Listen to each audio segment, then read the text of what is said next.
Vijayawada brothers లేదా Bezawada brothers అనాలేమో, Kesineni Nani, Kesineni చిన్ని మాటల యుద్ధం, పరస్పరం ట్వీట్లు చేసుకోవటం, ప్రెస్ మీట్లు పెట్టుకోవటం. అంటే నాని పెట్టరు అనుకోండి, ఆయన ఏమైనా చెప్పాలనుకుంటే ట్వీట్లో చెప్పేస్తారు, ప్రతిదీ క్లారిటీగానే ఉంటుంది. చిన్ని గారికి ఏంటంటే ఏదో చెప్పుకోవాలన్న తపన, ఏమీ చెప్పలేని దైన్యం, ఈ రెండు కలబోసిన ఒక విశిష్టమైన నాయకుడు ఆయన. ఉర్సా భూముల స్కామ్ తోటి అబాసుపాలే సొంత పార్టీ నాయకుల ఎదురుపట్టడానికి కూడా ఇబ్బంది పడుతున్న చిన్ని మళ్ళీ తాజాగా ఇంకో కాంట్రవర్సీలో ఇరుక్కున్నారు. ఏంటంటే కేశినేని నాని గారిని బెదిరించి హతమారుస్తూ ఉంటూ ఎవరో ఒక వ్యక్తి, కడియాల పేరుతో ఒక వ్యక్తి ఫోన్ చేశాడు. దాని మీద నాని గారు ట్వీట్ చేశారు. ఆయన కేశినేని నాని పెద్దగా ఏంటంటే ఈ బెదిరింపులు ఇటువంటి పట్టించుకునే రకం కాదు. బేసిక్గా ఈజ్ ఇంటూ పబ్లిక్. ఆయన ఎంపీగా ఉండగా కూడా ఆయన ఆఫీస్కి ఎవరైనా వెళ్ళి నేరుగా తలుపు తోసుకొని వెళ్ళి వచ్చామయ్యా ఇదంటే విని చేయగలిగింది చేసి పంపించేవాడు, లేకపోతే ఇది వల్ల కాదయా అని చెప్పేవాడు.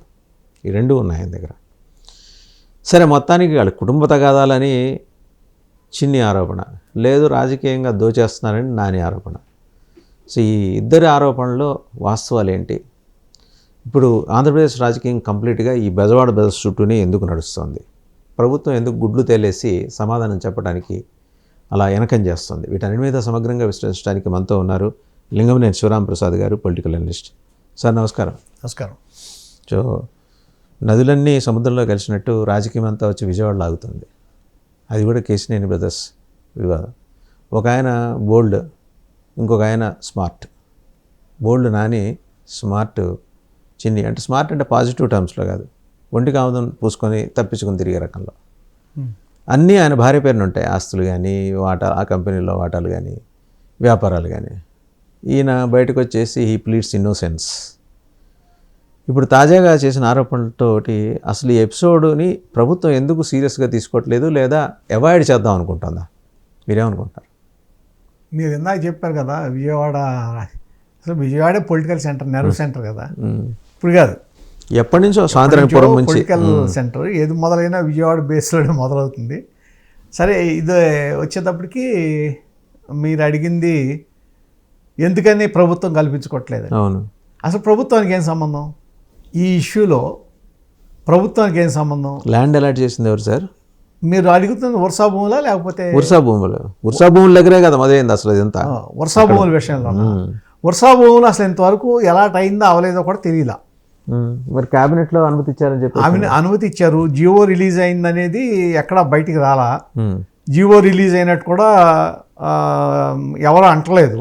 మరి వాళ్ళెందుకు అబ్బూరి సతీష్ గారు, ఇంకొక ఆయన ఎవరో, వాళ్ళిద్దరు మరి వేరతాళ్ళు వేసుకుని మరి ప్రెస్ మీట్ ఒకటి వర్షా భూముల విషయం వచ్చేటప్పటికి మీకు క్లియర్గా కనపడుతుంది అక్కడ వాళ్ళ ఇన్వెస్టర్స్ లో ఉన్న భయం కానీ, లేకపోతే తడబడుతనం కానీ. రూపాయి పెట్టినోడు భయపడాలి కానీ 10 లక్షల ఆథరైజ్డ్ క్యాపిటల్తో వచ్చినోడు ఎందుకు భయపడాలి? అది వెళ్ళి ఎవరి మీద పడుతుంది కదా, మీ మీద వెళ్ళిపోయి ఎవరి మీద పడుతుంది కదా.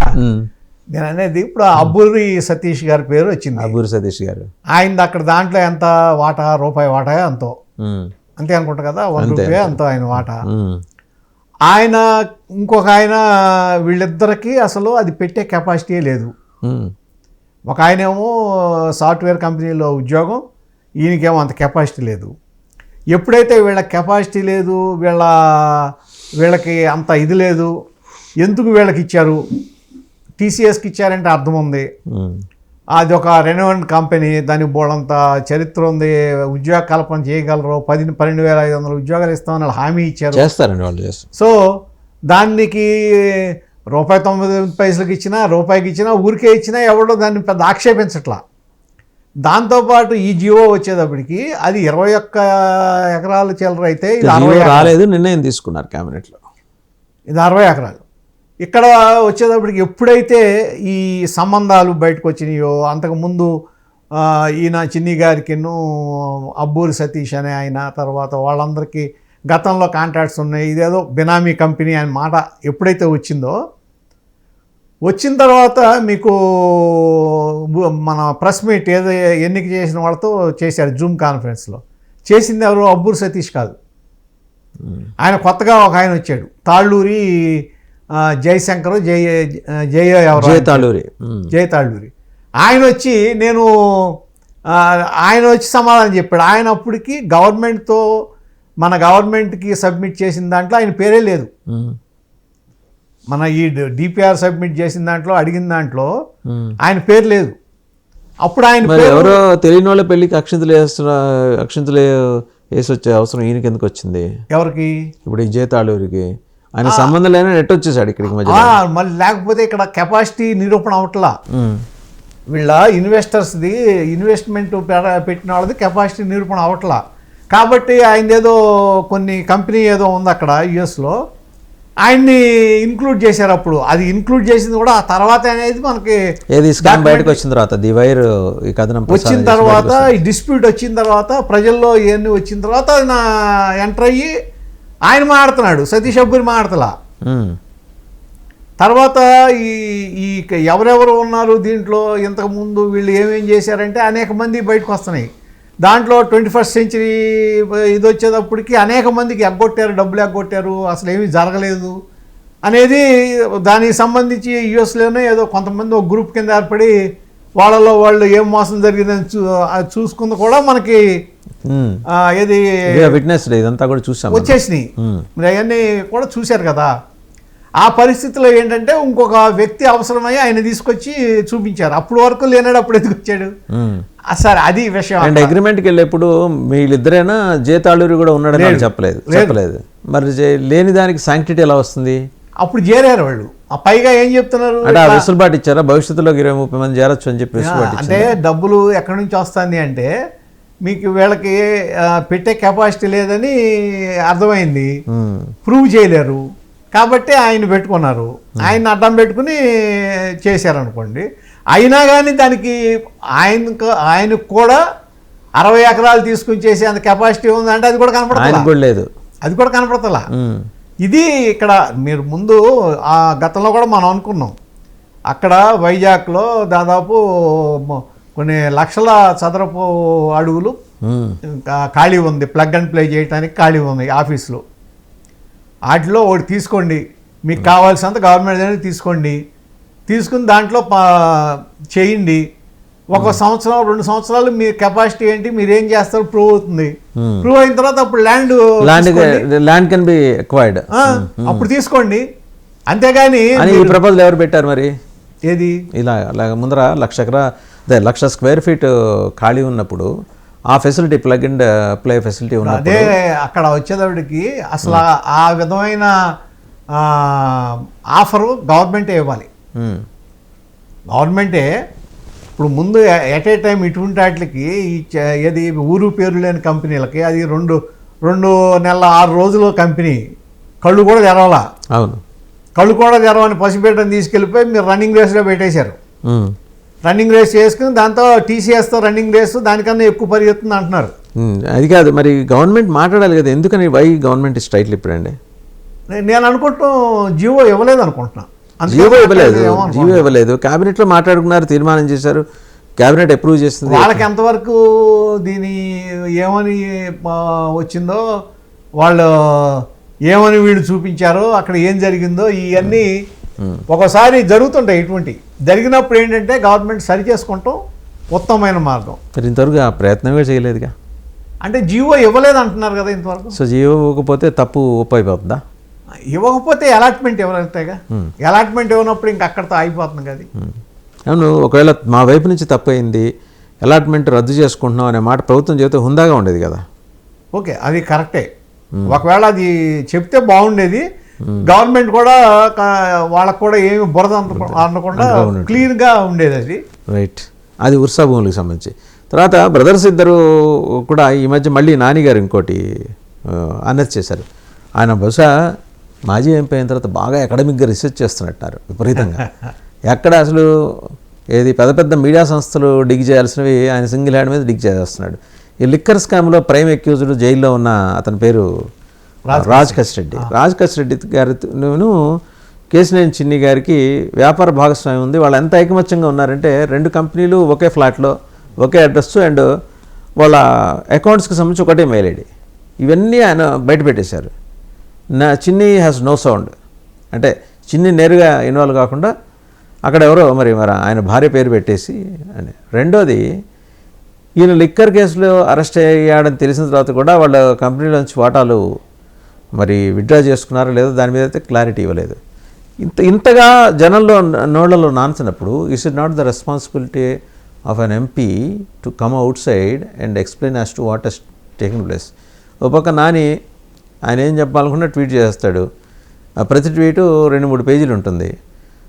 అర్థం చేసుకున్నాడికి అర్థం చేసుకున్నంత దాంట్లో వాళ్ళంత స్టఫ్ దొరుకుతుంది. ప్రజలకే దొరుకుతుంది, ఇప్పుడు చిన్నికి దొరకట్లేదు స్టఫ్ అందులో. అంటే ఒకటండి, ఇప్పుడు చిన్ని గారు ఏంటంటే నేను ఆయనతో సంబంధం లేదంటలేదు, 4-5 సార్లు కలిశాను ఆయనతో. ఏదో మాది పక్కన ఏదో ఫ్లాట్స్ ఉన్నాయి, కలిపి డెవలప్ చేద్దాం అనుకుని ఒక కంపెనీ ఫ్లోట్ చేసాం. తర్వాత ఆయన ఆ విధంగా కుదరలేదు. తర్వాత ఈయనకిను జగన్మోహన్ రెడ్డికి తర్వాత ఈ లెక్కర్ దానికి సంబంధం ఉందని తెలిసిన తర్వాత నేను బయటకు వచ్చాను, దాంట్లో నాకు 40-50 కోట్లు పోయినాయి అన్నాడు. సరే, అది అంతవరకు ఒప్పుకుందాం. కానీ ఈయన దాంట్లోకి ఎంటర్ అయింది ఎప్పుడు? Pride Infracon LLP. అది అసలు మొదలెట్టింది ఎప్పుడు? 2021. ఈయన రాజ్ కసిరెడ్డి జగన్మోహన్ రెడ్డి దగ్గర ఉండి ప్రభుత్వ సలహాదారుగా ఉండి లెక్కర్ని డీల్ చేస్తుంది ఎప్పటి నుంచి? 2019 డిసెంబర్ నుంచి. 2019 దగ్గర నుంచి కదా. అంటే దాదాపు 2 సంవత్సరాల పైన మీకు జరుగుతుంది. 2 సంవత్సరాల పైన ఒక గవర్నమెంట్ దగ్గర ఉండి దాంట్లో లిక్కర్ డీల్ చేస్తున్న వ్యక్తి అతను ఈ విధంగా జగన్మోహన్ రెడ్డి గారితో సన్నిహిత సంబంధాలు ఉన్నాయని నాకు తెలియదు అని ఎవరన్నా ఒక వ్యాపారం చేసుకునేవాళ్ళు లేకపోతే పబ్లిక్తో టచ్ ఉన్న వాళ్ళు చెప్తే నమ్మే విధంగా ఉందా? ఆయన అంటే ప్రజలందరినీ గొర్రెల మాదిరిగా భావించుంటారు బహుశా. అదే నమ్మే విధంగా లేదు కదా. ఎందుకంటే నాకు ఆయనకి సంబంధాలు లేవని, తనకే ఆయనకి సంబంధం లేవని చెప్పినంత మాత్రం జనం నమ్మడానికి రెడీగా లేరు. అదొకటి. రెండోది ఏంటంటే ఆ ఇచ్చిన దాంట్లో ఫస్ట్ ఈయన ఉన్నారు. సరే, తర్వాత నేను బయటకు వచ్చాను అన్నారు చిన్ని గారు.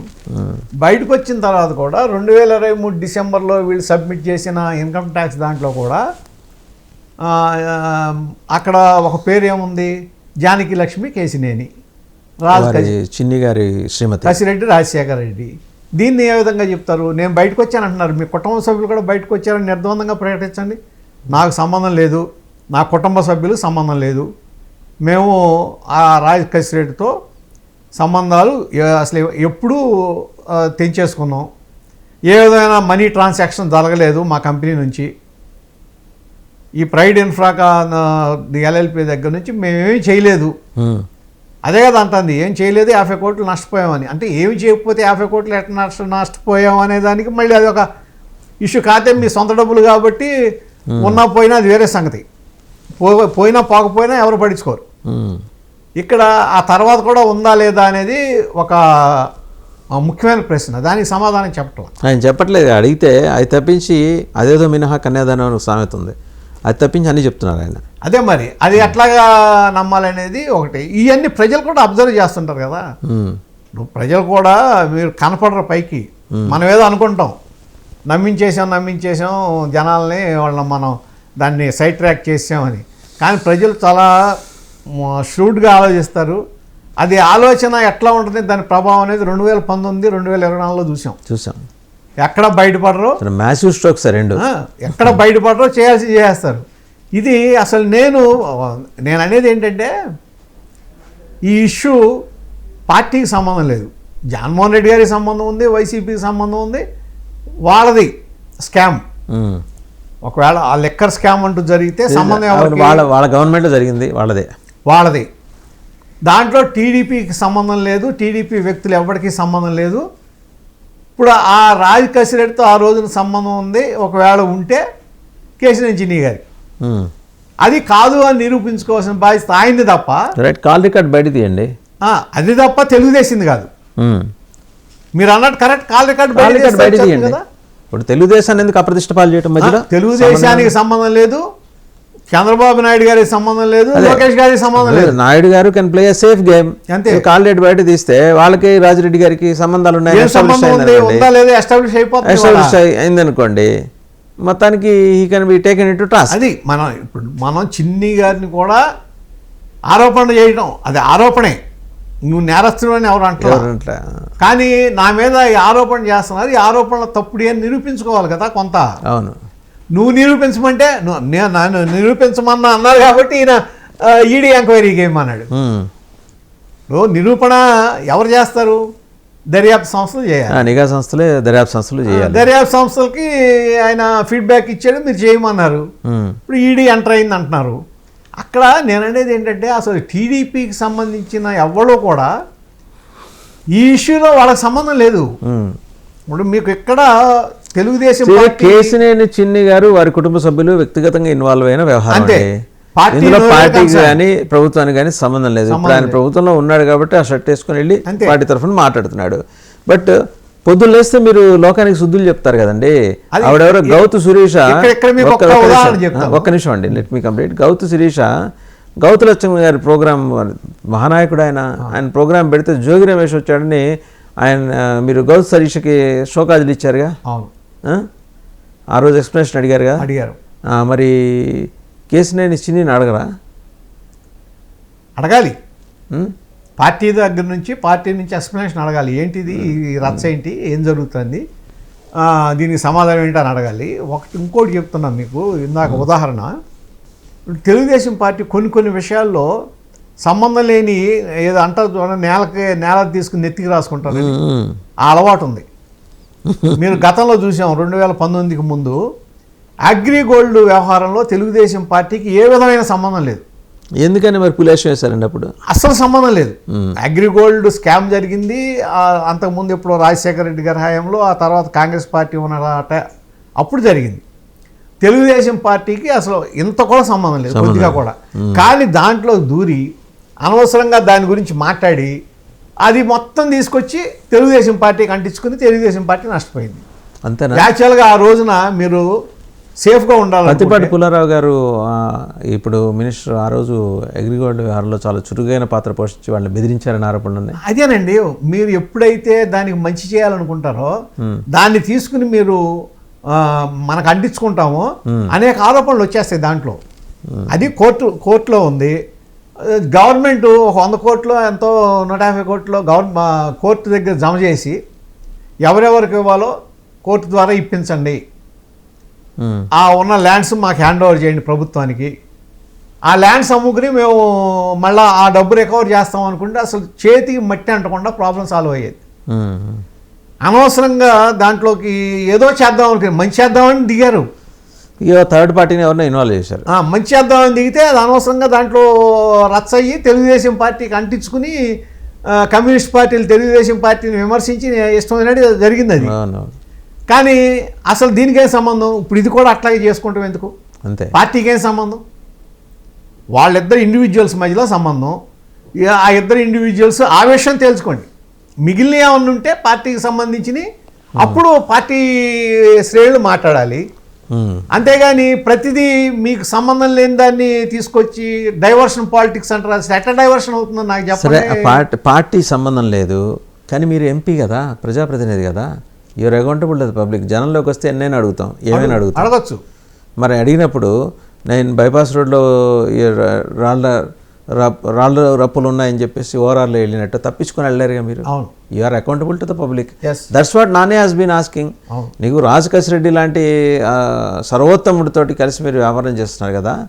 ఇప్పుడు ఇతను దాంట్లో బోల్డ్ స్కామ్ జరిగింది, అయ్యా సీఎం గారు విచారణ చేయండి అని చెప్పి ట్వీట్ చేస్తారు. ఆయన మర్యాదగా ట్వీట్ చేస్తారు. వాసుదేవన్ గారు, ఇది ఒక విధంగా చెప్పాలంటే తెలుగుదేశం పార్టీలో మామూలుగా కమిటెడ్ సోల్జర్స్ లాగా పనిచేసే వాళ్ళు ఉంటారు కదా పార్టీకి, వాళ్ళందరూ షాక్ తిన్నారు. వాళ్ళందరికీ ఏంటంటే ఏంటి అసలు ఇది అర్థం కావట్లా.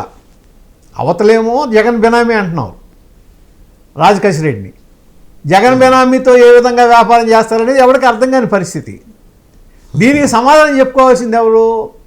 చిన్ని గారు. అది కూడా ఎట్లాగంటే ఫెయిర్గా చెప్పాలి. అంతేగాని ఎవడైతే ఆరోపణ చేశారో వాళ్ళని నువ్వు అటువంటి వాడివి, నువ్వు ఇటుంటాడు, లేకపోతే నువ్వు అవన్నీ ఏమంటారంటే పిల్లి శాపాలంటారు. దానికి ప్రయోజనం లేదు. పిల్లి శాపాలకు ప్రయోజనం ఏముంటుంది? మీరు సమాధానం, మీరు అల్టిమేట్గా you are accountable to the people. ప్రజలకు సమాధానం చెప్పాలి. కేసీఆర్ నాని ప్రశ్నించాడా, ఇంకోటి ప్రశ్నించాడా వదిలేయండి అసలు. కానీ మీరు దీంట్లో ఉన్నప్పుడు, ప్రజాప్రతినిధిగా ఉన్నప్పుడు, ప్రజల్లో ఉన్నాడు, ప్రజలకు సమాధానం చెప్పుకోవాలి. ప్రజలకు సమాధానం చెప్పుకోవాలంటే ఎట్లా చెప్పాలి? ఎదుటాడి మీద దాడి చేస్తే కాదు సమాధానం, ఎక్స్ప్లెయిన్ చేయాలి. అసలు చంద్రబాబు నాయుడు గారి దగ్గరికి వెళ్ళి ఎక్స్ప్లెయిన్ చేయాలి. చేశారు ఇంతవరకు? మీరు అక్కడ దాకా వెళ్ళారు, అసలు ఆయన పిలిచాడా లేదా అని అడుగుతున్నాను నేను. అసలు పిలవటమే కాదు, నేను అనేది ఏంటంటే ఎప్పుడైతే ఇటువంటివి జరిగినాయో వెంటనే వెళ్ళి నాయకుడు కలిసి నార్మల్గా ప్రొసీజర్ ఏంటంటే జరిగింది ఇదండి అని చెప్పుకుంటారు. చెప్పుకోవాలి, ఇది జరిగింది, నాకు సంబంధం లేదు ఇది అని చెప్పుకుంటారు. అటువంటివి జరిగినట్టు కనపడతలే ఎక్కడ. మరి దీంట్లో పార్టీని ఇన్వాల్వ్ చేసి పార్టీకి మొత్తాన్ని రుద్దితే ఇవాళ జగన్మోహన్ రెడ్డి గారి పేపర్లో వాళ్ళకి సంబంధించినట్లు ఏమొస్తుంది? అసలు మొత్తం తెలుగుదేశం పార్టీ చేసింది స్కామ్ అంతా అంటున్నారు. ఒక ఇండివిజువల్ ఇన్వాల్వ్ అయ్యాడు. సరే, మరి క్యాబినెట్లో అత్యంత బలమైన రెండో స్థానంలో ఉన్న శక్తివంతమైన నాయకుడు ఆశీస్సులు ఉన్నాయని అంటున్నారు ఉర్సా భూముల దగ్గర నుంచి. అండ్ ఇప్పుడు ఇతను ఎవరు, రాజకేశ్ రెడ్డి లిక్కర్ కేసులో అరెస్ట్ అయినా ఆయనకు కూడా మరి అత్యంత శక్తివంతమైన రెండో ద్వితీయ స్థాయి నాయకుడితోటి సంబంధాలు ఉన్నాయని చెబుతున్నారు. మరి చెబుతున్నప్పుడు let the party open up its mouth. అక్కర్లేనివిను మూడని మీరు మాడుతుంటారు కదా. నార్మల్గా ఏంటంటే ఎదిగేవాడి మీద ఎవడి మీద గడ్డలేస్తారు. ఆయన ఇప్పుడు ఇంకొకళ్ళు ఎవరో చెప్పారు, యువనాయకుడు చెప్పాడు, ఇవన్నీ ఎలిగేషన్సే కానీ దానికి ఏమి బేస్ ఉండదు. కాకపోతే శక్తివంతమైన నాయకుడు, అదే శక్తివంతమైన నాయకుడైనా. కాకపోతే ఇక్కడ ఏంటంటే ఒకటి మాత్రం కరెక్ట్, ప్రభుత్వం వరకు వచ్చేటప్పటికి వాళ్ళు దీంట్లో నుంచి క్లీన్గా బయటపడాలి. మనకు సంబంధం లేదు, ఇద్దరు వ్యక్తుల మధ్య జరిగింది, పార్టీ అది ఈ లిక్కర్ ఎపిసోడ్ ఇస్ డిఫరెంట్ అండి. నేను అనేది ఉర్సా భూముల దగ్గరకు వచ్చేప్పటికి ఉర్సా భూములైనా అంతే, వద్దనుకుంటే క్యాన్సిల్ చేసేయండి. నేను అనేది క్యాన్సిల్ చేస్తే క్లీన్గా ఉంటుందండి. ప్రభుత్వం ఏంటంటే మేము ఏదైనా సరే సరిగ్గా లేకపోతే మేము దాన్ని ఇంప్లిమెంట్ చేయం అనేది ఉండాలి. ఎందుకంటే మనం ఈ ద్వారా చూసాం ఇట్లాగే ఈ బిల్లీరావు గారని దీంట్లో ఐఎంజీ భూముల విషయంలో దాంట్లో కేసు ఎదుర్కొని ఎప్పుడుకో బయటకు వచ్చింది ఇది ప్రభుత్వం. ఆ పరిస్థితి మళ్ళీ తీసుకోవాల్సిన అవసరం లేదు. ఎందుకంటే ప్రజాస్వామ్యంలో ఎవరిలో శాశ్వతం కాదు, అధికారం ఎవరికి శాశ్వతం కాదు. ఈవెన్ రాచరికంలో కూడా కాదు సార్. రాజకీయాల్లో కొంతవరకు వాళ్ళు మనం ఉన్నంత వరకు ఉంటాం, లేకపోతే మనం ఓడిస్తారు, మనం మనుషులే ఉన్నాం కాబట్టి. రాచరికంలో కూడా అదే రాచరికంలో వాళ్ళు ఉన్నంత వరకు ఉంటారు, ఓడిపోయారనుకోండి ఇంకా మనిషే ఉన్నాడు కదా. అదొక సెపరేట్ ఇష్యూ. కాకపోతే ఏంటంటే వాళ్ళు సొంతంగా వాళ్ళ బలం ఉపయోగిస్తారు, వాళ్ళ బలగాన్ని ఉపయోగిస్తారు, అది వేరు. ఇది ఎట్లా కాదు కదా. ప్రజలు మిమ్మల్ని ఎన్నుకున్నారు, మంచి చేయమని ఎన్నుకున్నారు. ఎన్నుకున్నప్పుడు ఏదైనా కాంట్రవర్షియల్ డెసిషన్స్ జరిగినాయి అనుకోండి, తర్వాత వచ్చిన ఉర్సా భూముల కన్నా పెద్దది లిక్కర్ స్కామ్. 98,000 కోట్ల వాల్యూము, ఉర్సా భూములు 6,000 కోట్లు.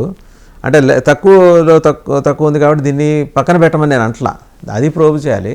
బట్ లిక్కర్ స్కామ్లో కీ అక్యూజ్డ్ తోటి సన్నిహిత సంబంధాలు ఉన్న మీ ఎంపీ అని వార్తా కథనాలు వస్తుంటే బాధ్యత ఉంది కదా ప్రభుత్వానికి, మాట్లాడాలి కదా. ఆయన్నే కూర్చోబెట్టి మా చేతులు ఏదైనా పార్టీ హెడ్ క్వార్టర్స్లో కూర్చోబెట్టి మాట్లాడించాలి కదా, 1-to-1 కాకపోయినా ఆయన్నే కూర్చోబెట్టి మా దగ్గర ఏం లేదండి, మాకు సంబంధం లేదు అనే మాట ఆయన చేసి చెప్పించాలి కదా. ప్రభుత్వం చెప్పక, పార్టీ చెప్పక, అంటే సంబంధం లేదని ఆయన ఎంపీ గారు చెప్తున్నాడుగా, ప్రెస్ మీట్ పెట్టి చెప్పాడుగా. ప్రభుత్వం చెప్పాలండి. అక్కడ ఎస్టాబ్లిష్ ఇంత ఎవిడెన్స్ దొరికిన తర్వాత నాది మీది ఇద్దరిది ఒకటే ఆఫీస్ అయ్యి ఉండి ఇద్దరం కామన్గా ఒకటే మెయిల్ ఐడి షేర్ చేసుకుంటూ ఒకే ఇంటికి ఇద్దరం కలిసి అద్దె కట్టుకుంటూ అక్కడ కాదు, ఇప్పుడు కూడా సంబంధం లేదు అని నిర్ద్వందంగా చెప్పాలి. నాకు నా కుటుంబ సభ్యులు లేదు అనేది ఎలా చెప్తాడు? వాళ్ళ చెప్పాలి. శ్రీమతి గారి పేరున ఉంది కదా. అదే మరి అక్కడికి వచ్చేటప్పటికి మళ్ళీ మీరు చెప్పే మాటలకి వ్యాలిడిటీ పోతుంది కదా. మీరు చెప్పే మాటల విలువ తగ్గిపోట్లా. అసలు ఈ గొడవ అంతా ఎందుకండి? ఆ ఇద్దరు అన్నదమ్ముల్ని పిలిచి కూర్చోబెట్టి చంద్రబాబు గారు మాట్లాడితే సమసిపోద్ది కదా. ఎట్లా? వాళ్ళ ఇద్దరు అన్నదమ్ములకి ఏంటి సంబంధం? ఇష్యూ ఏంటి?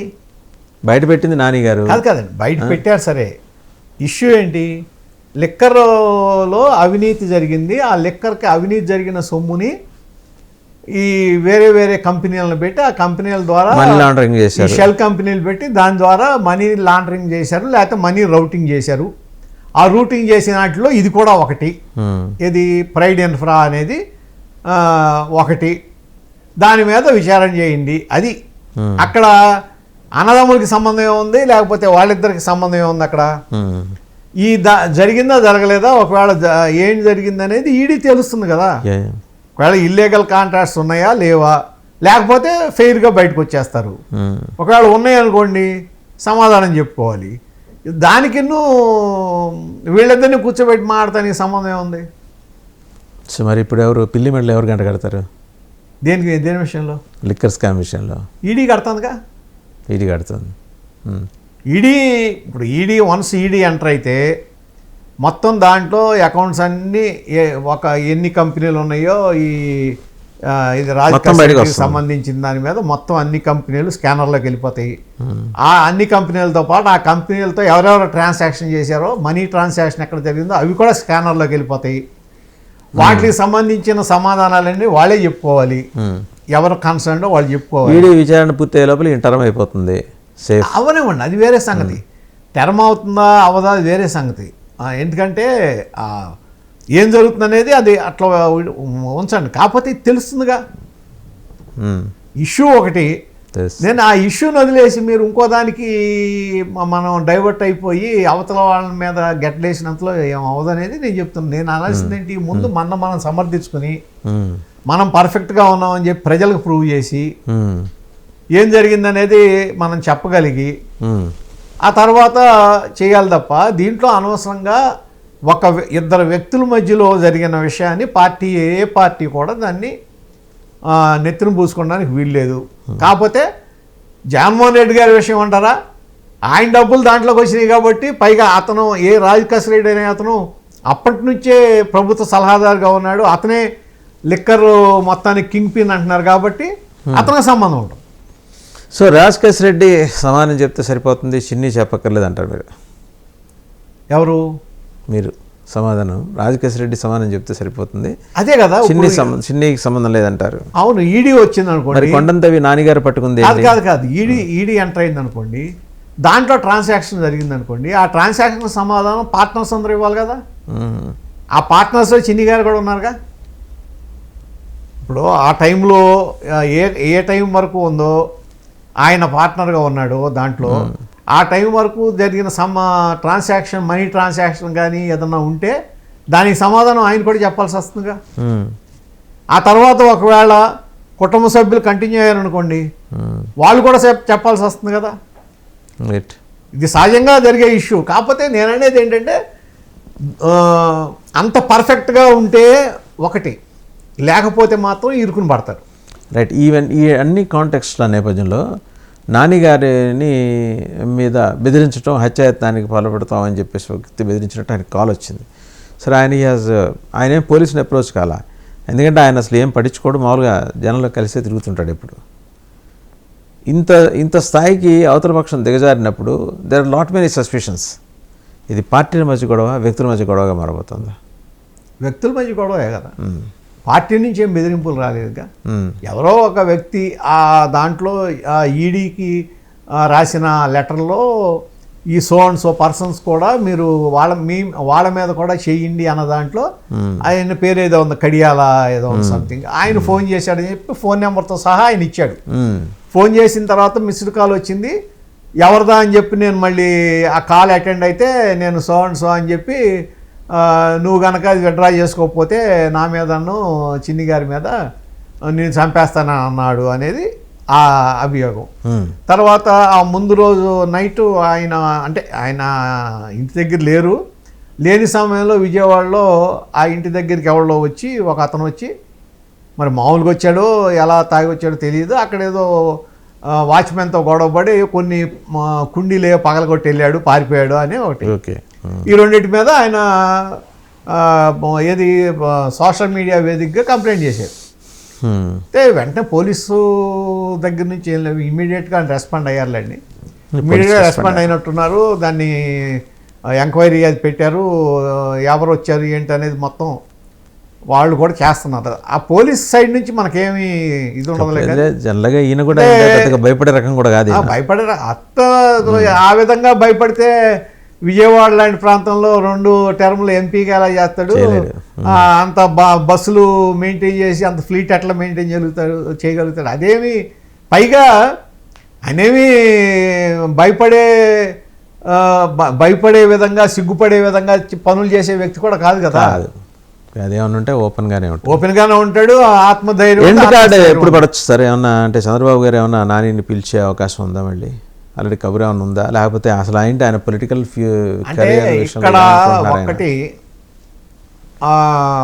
నాని గారి దగ్గర ఉన్న వాళ్ళలో కొంతమంది నాతో వ్యక్తం చేసిన అభిప్రాయం ఏంటంటే, ఆల్రెడీ ఇది చాలా చేశాడు పార్టీకి ఇంతకుముందు కూడా. నాని పార్టీలో లేనప్పుడు కూడా పార్టీకి అండగా నిలబడ్డాడు కాబట్టి, సరే ఏదో ఒక దీంట్లో అయింది మనం మాట్లాడాలి అనే ఇదేదో అగ్రనాయకత్వం నుంచి వచ్చింది.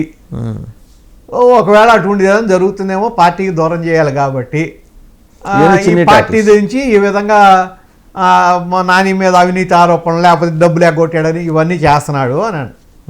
అసలు అక్కడ ఒకటి అవినీతి ఆరోపణలు అనే దాని మీద డబ్బు విషయంలో కేసీఆర్ నాని విషయంలో ఎవడన్నా మాట్లాడితే అపోజిషన్ ఆయన ప్రతిపక్షం కూడా మాట్లాడదు, వాళ్ళు కూడా మాట్లాడితే కానీ ఇప్పుడు గురించి మాట్లాడతారేమో కానీ కొంతమంది మాట్లాడుతున్నారులేండి. మాట్లాడితే అది ఆకాశం మీద ఉమ్మేసినట్టే, పైకి చూసి వేస్తే ఎక్కడ పడుతుందో మనకు తెలుసు కదా. కాకపోతే ఇక్కడ ఒకటి అసలు అనేది ఏంటి, ఒకవేళ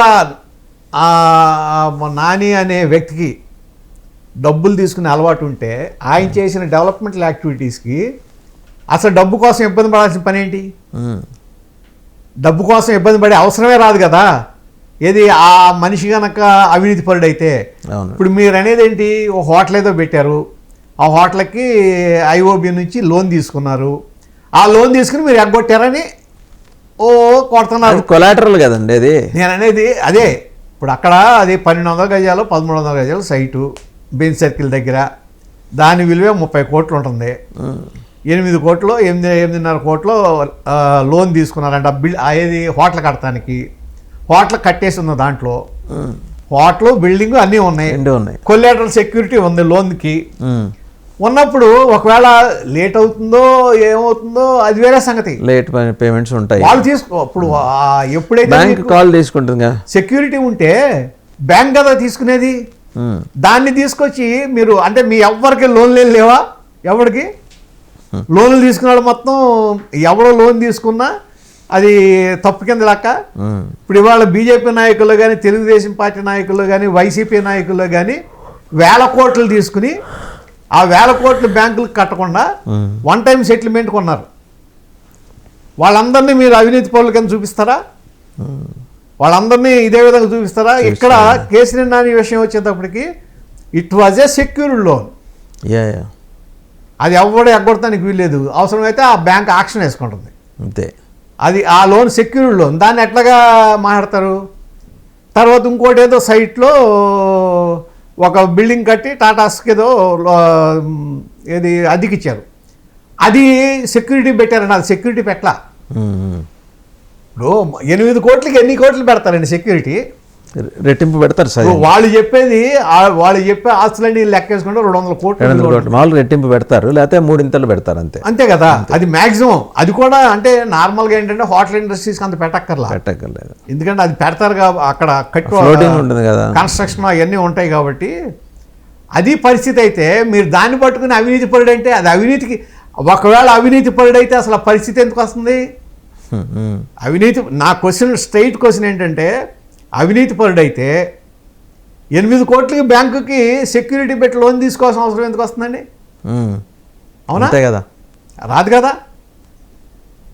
ఇప్పుడు సార్ అది that is 8 crores worth property sir. దానికి మహా అయితే 16 crores లేదా 24 crores, 30 కోట్ల పైన ప్రాపర్టీ. ఇవాళ లెక్క ప్రకారం 50 కోట్ల పైన ప్రాపర్టీ దానికి ఆయన తీసుకున్న దాని సెక్యూరిటీ కింద ఉంది. ఒకవేళ తేడా పడా ఉంటే వాళ్ళు దాన్ని బ్యాంక్ తీసుకుంటుంది ఆక్షన్ వేస్తుంది. అప్పుడు కావాలంటే దాన్ని ఎట్టంటారండి, అప్పుడు కేసీఆర్ చిన్ని గారు కావాలంటే ఆక్షన్లో అది కొనుక్కోవచ్చు, అదే ఆప్షన్ బ్యాంక్. బట్ ఒకటి బెజవాడ బ్రదర్స్ వ్యవహారం వల్ల ఏంటంటే వాళ్ళిద్దరి మధ్య అంతర్గత పోరా కుటుంబ పోరా తెలియదు, రాజకీయ పరంగా పోరా తెలియదు, కానీ రాష్ట్రంలో చాలామంది జాతకాలు బయటకు వస్తున్నాయి. This is appreciable in one way, other way around this is appreciable. And nexus between TDP and YCP కూడా బయట వస్తుంది. టీడీపీ అండ్ వైసీపీ కాదండి ఇది, మళ్ళీ లిక్కర్ స్కామ్ లో టీడీపీ అండ్ వైసీపీ కాదు, అక్కడే టీడీపీ పొరపాటు పడుతుంది. చిన్ని మరి ఇన్వాల్వ్ అయినప్పుడు, అవును చిన్ని ఎప్పటి నుంచి వచ్చాడు టీడీపీలోకి యాక్టివ్గా, ఆయన ఏదో అంతకు ముందు నుంచి ఉన్నాడన్నా సరే బ్యాక్గ్రౌండ్లో పనిచేస్తున్న ఏదన్నా వచ్చి వెళ్ళటం తప్ప ఆయన తెలుగుదేశం పార్టీ అట్లా అనుకుంటే ఇప్పుడు యాజ్ ఏ ఫ్రెండ్గా అనేక మంది ఇప్పుడు జగదీశ్ రెడ్డి గారితో ఫ్రెండ్షిప్ ఉందంటున్నారు, ఆయన బీఆర్ఎస్. అయ్యో ఫ్రెండ్షిప్ ఉండటానికి దీనికి సంబంధం ఉండదు, పార్టీలకి సంబంధం ఉండదు. కాకపోతే ఇక్కడ ఎందుకు వచ్చింది అంటే కలిపి కంపెనీ పెట్టారు కాబట్టి, ఒక కంపెనీ పెట్టారు, అది కూడా అతను అడ్వైజర్గా ఉన్న సమయంలో ఆ లిక్కర్కి సంబంధించిన దాంట్లో ఆయన కింగ్ పిన్గా ఉన్న సమయంలో జరిగింది కాబట్టి అంతే. దాన్ని మాకు సంబంధం లేదు, అతను ఉన్నా సరే మాకు జరిగిన ట్రాన్సాక్షన్లు అతనికి నాకు సంబంధం లేదని చెప్పుకోవాలి తప్ప, మీరు దాన్ని సమర్థించుకోవడం కోసం ఏది కేసీఆర్ నాని వచ్చి మా మీద పెట్టి ఇది మొత్తం కేసును సైట్ ట్రాక్ చేస్తున్నాయంటే ఏది ఈడీను సిబిఐను లేకపోతే సిట్టు పిచ్చోళ్ళ ఎవరిలో సైట్ ట్రాక్ అవుతుందండి అది. అక్కడ ఏమున్నాయో చూసి దాంట్లో ఏమేమి జరిగిందో చూసి డాక్యుమెంటరీ ఎవిడెన్స్ ప్రకారం వెళ్తారు తప్ప వాళ్ళు ఎవరో ఒక వ్యక్తులు, ఆయన కాదు ఇప్పుడు ఎక్స్ఎంపీ కాదు, సాక్షాత్తు ఇప్పుడున్న మినిస్టర్ ఎవరన్నా అన్నా కానీ వాళ్ళు ఆ విధంగా చేయరు కదా, ఎవిడెన్స్ ప్రకారం వెళ్తారు. అటువంటిప్పుడు ఇంకా నేను అనేది ఎక్కడ దీన్ని మనం సైట్ ట్రాక్ చేయడం ఎక్కడ ఉంది, పక్కదారి పడిచడం ఎక్కడ ఉంది, అది పార్టీ డిజైన్ చేసుకోవాలి, అది వాళ్ళిద్దరు వ్యక్తిగత వ్యవహారం, మాకు సంబంధం లేదని పార్టీ అని చెప్పి పార్టీకి లిక్కర్ స్కామ్కి కానీ కసిరెడ్డికి లేకపోతే కేసీఆర్ చిన్ని గారికి గతంలో ఉన్న ఈ కంపెనీ విషయంలో కానీ పార్టీకి ఏం సంబంధం లేదు, పార్టీ వాళ్ళకి ఎవరికి సంబంధం లేదు అని డిజైన్ చేసుకుంటే ఏమి అంటదండి. లేకపోతే ఇది మరో అగ్రి గోల్డ్ వ్యవహారం కింద అయ్యి మనకు సంబంధం లేని దాన్ని మనం రాసుకుని నెత్తికి రాసుకుని ఇబ్బంది పడే పరిస్థితి వస్తుంది. రైట్, లెట్స్ హోప్ సో అండి. అంటే కేసీఆర్ బ్రదర్స్ వివాదం నుంచి మరి సరే వైసీపీ అంటే ఎలాగో నిండా మునిగింది కాబట్టి వాళ్ళకి పెద్ద చలే ఉండదు. తెలుగుదేశం ఇలాంటి మరకలు అంటించుకోవాల్సిన అవసరం తెలుగుదేశానికి అయితే లేదు, ఎందుకంటే పాలక ఎన్డీఏలో ఉన్నారు కాబట్టి వాళ్ళు కూడా ఏమన్నా ఓపెన్గా వచ్చి బయట చెప్తారు. అలాగే ఉర్సా భూముల విషయంలో కూడా జీవో మేము ఇవ్వలేదు కాబట్టి దీని గురించి మేము మాట్లాడడం అంటాం కూడా కరెక్ట్ కాదు, వచ్చి చెప్పాలి. అండ్ ఆఫర్ ఏదైనా ఉంటే ప్రజలందరికీ ఎక్స్టెండ్ చేయాలి. 10 లక్షలకి 60 ఎకరాలు అండి, 10 లక్షలకి 60 ఎకరాలు ఆఫర్ ఉంటే స్తోమతున్న 10 లక్షలు ఉన్న వాళ్ళు దేక్కుంటూ పాక్కుంటూ వెళ్ళిపోయి కేసీఆర్ చిన్ని గారికి ఆ 10 లక్షలు ఇచ్చేసి, అదే ఆయనకి ఇవ్వడం అంటే కంపెనీలో మాకు కంపెనీ ఉంది 2-3 నెలలు అయింది, కొద్దిగా మీరు సాయం చేయండి అంటే ఆయన దయతలిచి 60 కాకపోతే 59 ఎకరాలని ఇప్పిస్తారు. ఆ ఫెసిలిటీ మేము కల్పిస్తున్నామని తెలుగుదేశం పార్టీ చెప్పింది అనుకోండి, జనం వస్తారు కదా, ఇంకో 10 మంది కంపెనీలు పెడతారు, 100 మంది వెతుకుతారు కదా. ఆలోచన తెలుగుదేశం పార్టీ చేస్తుందని ఆశిద్దాం. థ్యాంక్ యూ వెరీ మచ్ అండి లింగన్ చిన్నప్రసాద్ గారు.